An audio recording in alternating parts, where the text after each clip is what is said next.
I know what I'm about to say sounds absolutely crazy. Max Verstappen to Mercedes in 2025. Before the start of the season, I'd have said that was a pipe dream, absurd.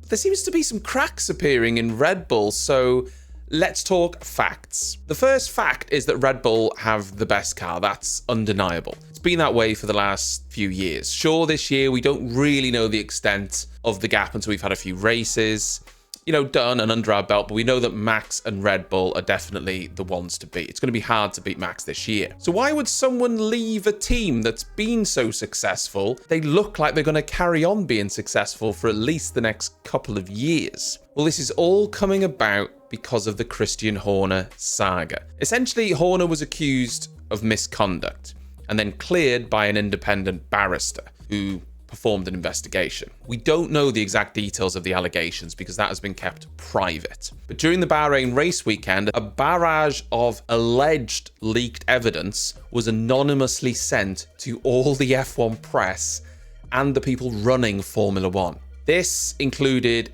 alleged screenshots of conversations between Christian Horner and the woman in question who made the complaint. Now, I'm not going to say about what they said. I have seen some of them, because it's not been confirmed if they are real yet. And so it's just unfair to speak about them. But the fact that they have been leaked and they're even possibly real has caused a real storm. And it's meant that the whole investigation hasn't moved on.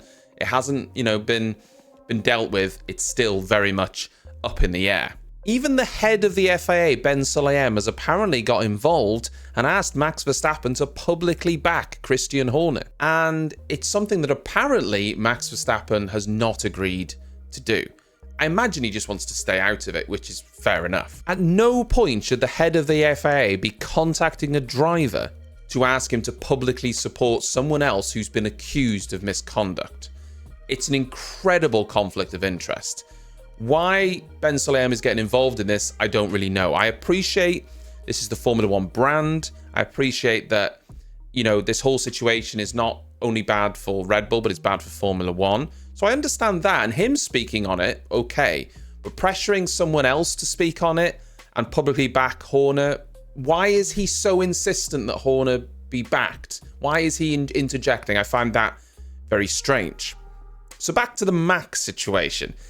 There have been rumblings for some time now about a power struggle within Red Bull between Helmut Marko, the Red Bull advisor, and Christian Horner, and also Max's father, Jos Verstappen. This has always been denied. It's still being denied by Red Bull, but there's been inklings that this was there. But it's actually blown up in the last few days because Jos Verstappen made a public statement saying that Horner should resign and that this is all his fault. Jos was quoted as saying, "There is tension here while he remains in position. The team is in danger of being torn apart. It can't go on the way it is. It will explode.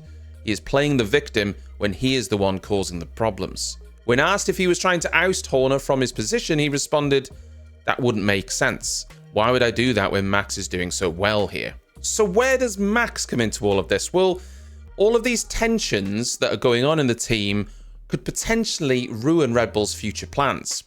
First of all, it's believed that the contracts of Max Verstappen and Adrian Newey actually have ties to the contract of Christian Horner. And if Horner leaves his position, they are also free to break their contract. It's also been said that Max has a contract stipulation that if Helmut Marko leaves his position, Max is allowed to leave with immediate effect. This creates some sort of absolute wormhole of contract issues, meaning that somehow there's a spaghetti junction situation where Max is tied to Horner, who's tied to Marko, and all sorts of issues then potentially come about.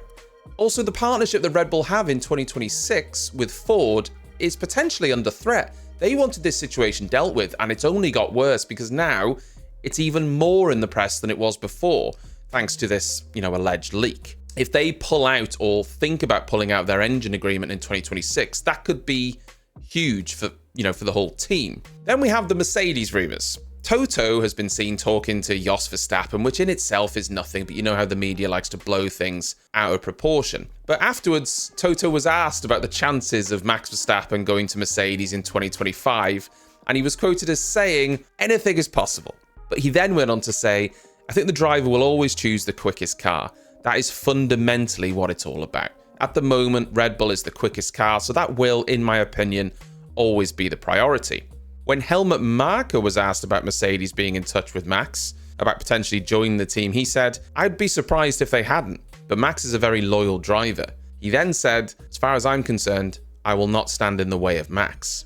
Then when Max was asked about a potential move to Mercedes, he wasn't completely dismissive. That's indeed a very different environment.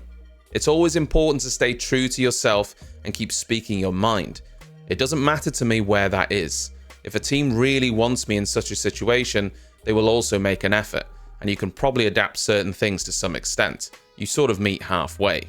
Honestly, this whole situation is a complete and utter mess. If the documents against Horner aren't real, these alleged text messages, let's say they were faked, then why have Red Bull and Christian Horner not just come out and said that? They don't have to say anything more on the matter. They don't have to release any private information. They can just say, these aren't real, let's move on. But they haven't denied them. And the fact that they haven't denied them, and the longer that goes on, would imply that maybe they are real. Now, I'm not going to tell you what's in them. I've seen a few of them, like I say, but let's just say they're not conversations that a married man should be having with another woman, let alone a female employee of a company that is also making it quite clear that these messages are inappropriate. Again, if they're real, this is the problem. We don't know. They can't be verified. And that's the problem for Red Bull. It's the problem for everyone. Everyone's forming opinions without really having all the facts. That's bad for Formula One. It's bad for Red Bull. It's bad for everyone involved in this situation. It's beyond a bad issue for Red Bull. The thought of losing Verstappen, their prized asset, let's be honest, Sergio Perez wasn't winning that championship last year. The only reason that Red Bull was successful last year really was Max Verstappen. He won a lot of races, but Perez was struggling. If Perez is your hope for winning the championship, I'm not sure they'd win it this year. The thought of losing Max is unbelievable, especially to Mercedes. The idea of Verstappen joining Mercedes when Hamilton leaves and then Verstappen actually getting a car that can compete and winning, the idea of that would keep Lewis up at night, I think. But the downfall of Red Bull could be Adrian Newey. I know one man doesn't make the car. Of course, it's a team effort. There are so many good people involved with making a car. We have to appreciate how much of a difference someone like Adrian Newey has made over the years. Losing someone like that, whether he'd retire, whether he'd go to a competitor, that would be huge. I can't believe this whole situation has come about. This potential collapse of Red Bull here.